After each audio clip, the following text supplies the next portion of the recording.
There's a workbench in front of you. On it, a pair of pliers, car battery with jumper cables attached, a jerry can of gasoline, and a wrench. There's a man strapped to a chair. He's already bleeding, and he's already very terrified. And the game is waiting for you to pick something up. No cutscene, no quick time event here of any kind. This is just you, the workbench, and a really tough choice you have to make with your own hands. This is GTA 5, one of the best-selling video games ever made, and you are about to do something here that will make you want to put the controller down. Video games as a whole have been making people uncomfortable since 1993. Senators across the US have held hearings, and retailers have pulled games from the shelves as well. On top of this as well, many parents campaigned for bans. Most of the time, they were wrong about why. What I'm interested in though, however, is something different. I'm talking about the games that disturbed the players, the real people that sat down and had to endure these moments. The moments that made millions of people here, people who had spent years shooting, stabbing, blowing things up without a second thought, suddenly stop and ask themselves a question they didn't expect. What kind of person am I? Here today, these are 5 of those moments, ranked by how much you hate what was on screen and how much as well they made you hate that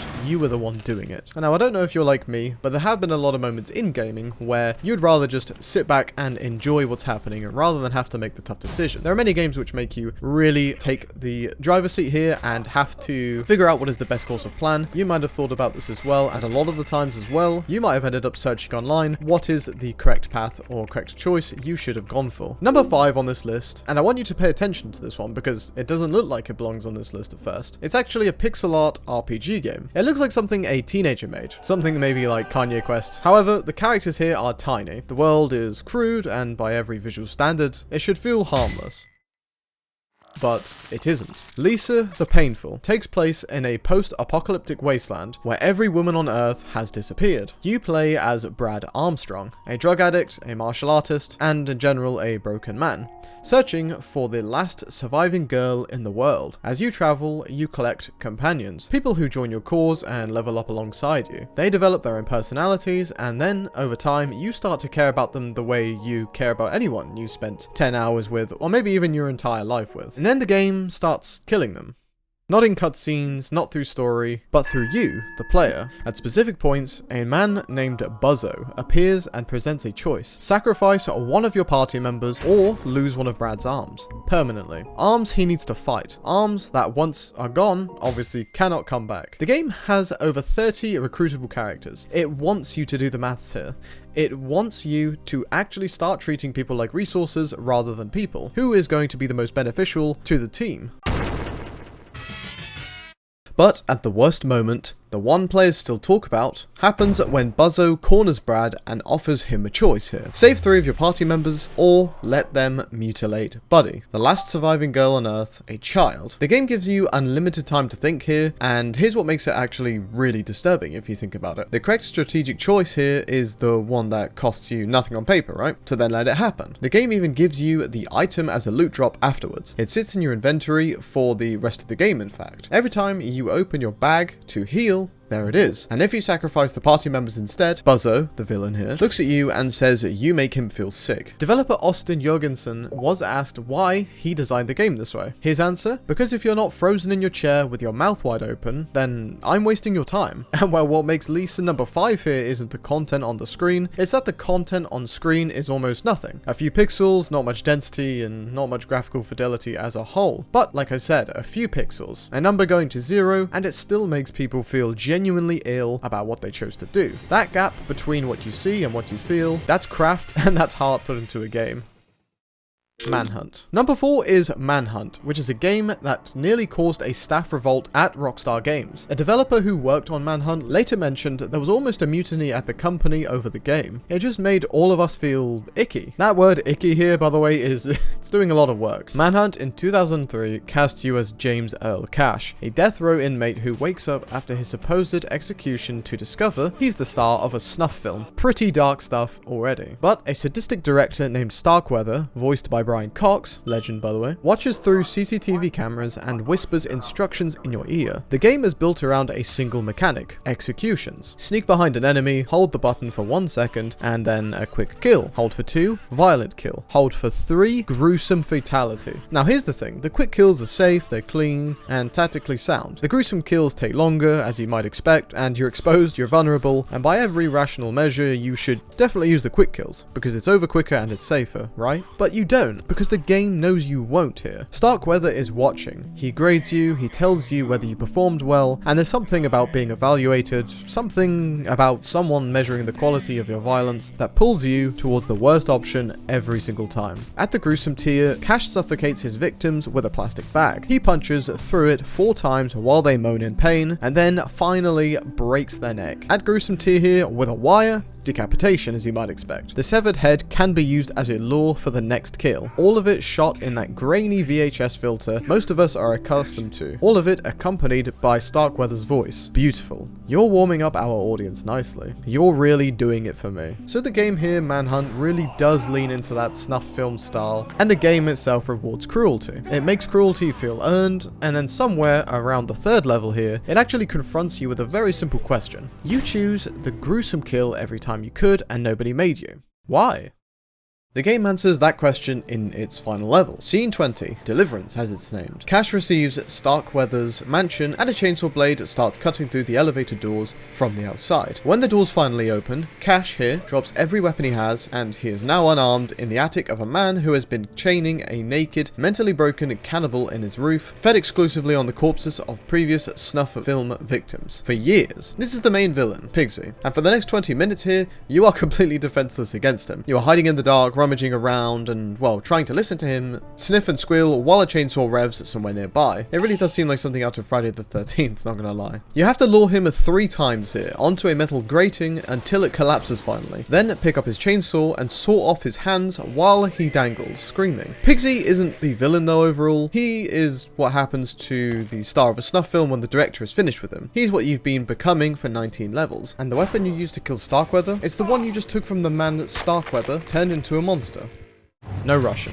No Russian is number 3 on this list and is probably the most famous entry on this list as a whole, which is exactly why it doesn't sit higher. Before Call of Duty Modern Warfare 2 launched in November 2009, a playtester, a military veteran, sat down with a build of the game. He got to the level, as we all know, called No Russian. The elevator opened, he saw the civilians, and he recognized what was about to happen. He put the controller down, stood up, and left. He never came back after that. And rather than cut the level, Infinity Ward added a content warning and a skip button. And for the first time a major AAA game had ever acknowledged that a mission might be too much for some players. But then they shipped it anyway, which was the best thing they could have done, because in No Russian, you play as a CIA operative embedded in a Russian ultranationalist terror cell. Before the massacre begins, however, the terrorist leader Makarov turns to his men and says, "Remember, No Russian," which a lot of people never actually understood why it was called No Russian, but he is actually telling the player and the rest of the squad not to speak Russian because he is trying to frame the USA. Everyone used American weapons on top of this, and this was undoubtedly the most important mission of the game, to frame the USA, and then each mission is followed by this consequence. The elevator opens here, and the gunmen walk into Zakhaev International Airport and open fire. You walk with them, slowly. The game forces a slow walk. No sprinting, civilians fall, they drag themselves across the floor, leaving blood trails. Airport security raises their hands before being executed. The screaming fills the entire soundscape. A lot of people don't actually know about this, but you're never required to fire a single shot during the entire mission. The game itself is indifferent to whether you do or not. There's no reward for restraint, no punishment for participation, just 8 minutes of walking through something absolutely terrible, at the pace of a funeral service. The level designer here, Mohammed Alavi, put it simply, in the sea of endless bullets, you fire off at countless enemies without a moment's hesitation or afterthought. The fact that I got the player to even hesitate for a split second, that makes me feel very accomplished. And it worked. It absolutely worked. Every single person in playtesting opened fire on the civilians. Every single one. No Russian sits at number 3 rather than higher for a specific reason. You can skip it. You're playing a character with an established identity and a narrative purpose. I can even remember myself as a child playing this mission, and I distinctly remember my father telling me that I'm not allowed to play this mission, and I always wondered why. But now, in my 20s, I know for sure that I would never let my kids play that mission either. It's dark, it's gross, especially for a child,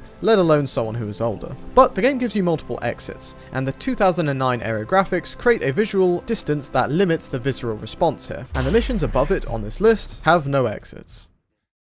By the book. Now, back to that basement I mentioned at the beginning, which is number 2 on this list. By the book mission in GTA 5 is mandatory. There is no skip option here, no content warning of any kind, and no alternative path. To progress the story, you must sit down at the workbench and select one of these 4 implements, and use it on the man strapped to the chair. His name is Ferdinand Kerimov. He's a mid-level government informant, and he is completely willing to tell you everything. He even says so in the game immediately. He begs for the chance. The FIB agent in the game, giving you orders, he just doesn't care. He needs confirmation from an independent source, and he needs Trevor, who you play as, to do it his way. So you pick up the pliers. To extract a tooth, the player must rotate the analog stick. That's the design choice that separates this from every other difficult scene in gaming. Not a button press, not a quick time event, a slow, sustained physical rotation. The kind your hands do. Your hands specifically, not the characters by the way. While a man screams at a pitch that changes as his jaw is damaged, which not many games have experimented with in the last few years, but the only game I can currently think of that has experimented with things like this is Schedule 1, where you actually have to physically make drugs. You have to tilt the flask full of methamphetamine into the oven to then cook it. But here, having the actual player rotate the joysticks and to actually emulate the torture themselves on the controller, it's a lot harder than just pressing a button. And after the torture has started, his speech slurs after the first tooth, more after the second, and then after the battery starts. Clamps are attached to his body, the current is managed carefully to keep him alive, too much and his heart stops, requiring the player to administer adrenaline before it flatlines. The game teaches you as well to keep him alive so you can keep hurting him. The gasoline, waterboarding him as well, his face is covered and his body is convulsing. The wrench as well, straightforward and, well, methodical as you can guess. Textbook, we could say. The gold medal achievement for completing every method is called It's Legal. When it's over, Trevor drives the mutilated, sobbing Kerimov to the airport, buckles the seatbelt, oops, safety first, and delivers a monologue. The media and the government would have us believe that torture is some necessary thing. Did we get any information out of you? Kerimov, barely conscious, said, "I would have told you everything." And Trevor says,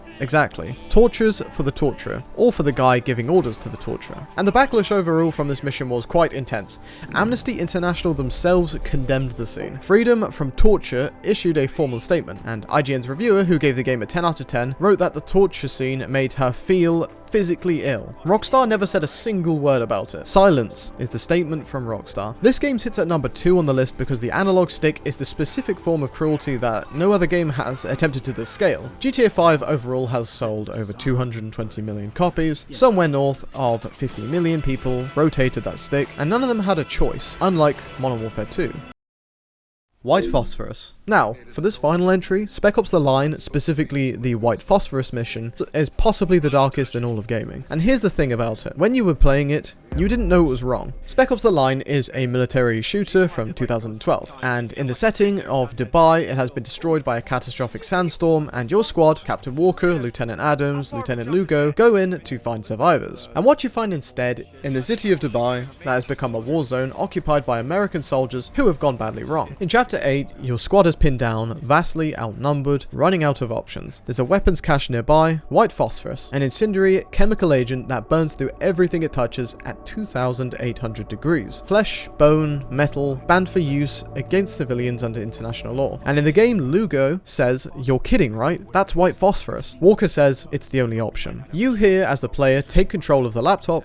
On the screen, a thermal imaging interface, overhead view, green targets against black, white blobs moving through dark corridors. It looks exactly actually like that AC-130 gunship mission from Call of Duty Modern Warfare 1, where the UI is basically identical. The targets move in the same way, and there are thousands of hours of military shooter conditioning activate simultaneously. Thermal imaging equals a safe, detached, tactically satisfying operation where white blobs equal enemies. Pull the trigger. You clear the compound, the white blobs here scatter, they go still, and a large cluster in one area you fire at last. They stop moving. Mission complete. Then the game makes you walk through what you have just done The thermal imaging closes, Walker puts down the laptop, and your squad repels into the aftermath. Charred bodies, frozen in the positions they died in. The smell described in the dialogue, a soldier is still alive, barely, who manages to ask, why?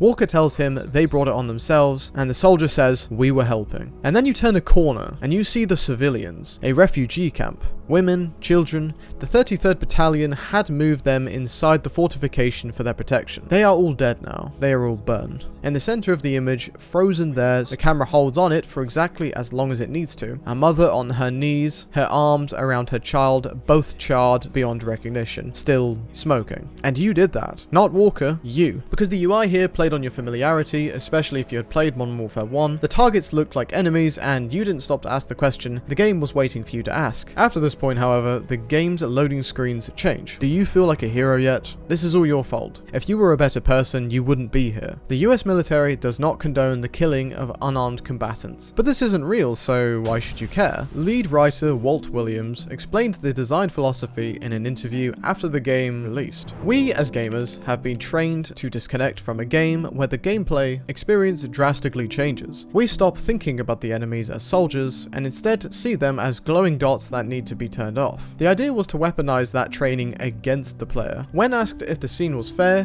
given the player has no choice but to fire the mortar, he said, "Is that necessarily fair? No." To which you might say, that's not fair. And I'd say you're right. That's a real emotional response, and I can guarantee it's exactly what Walker is thinking. So the game actually did work very well here, getting you to sink into the mind of Walker and to make you feel the same as him. If a game can put you in the same perspective as your character, the game's writing has succeeded, at least in my opinion. The game sold modestly. It was well reviewed, discussed widely, and then largely forgotten in commercial terms. But in gaming criticism, the in-game design academia, in the spaces where people think seriously about what this medium is capable of, that charred mother and child is still one of the most discussed images in the history of the form and in all of gaming as a whole. Not because it's the most violent thing ever put in a game, because it's not, it's far from it, but because it's the first time a game has ever made you look at an image of something you've done and refuse to let you pretend you hadn't, making the player come to their own realization and a result of their decision.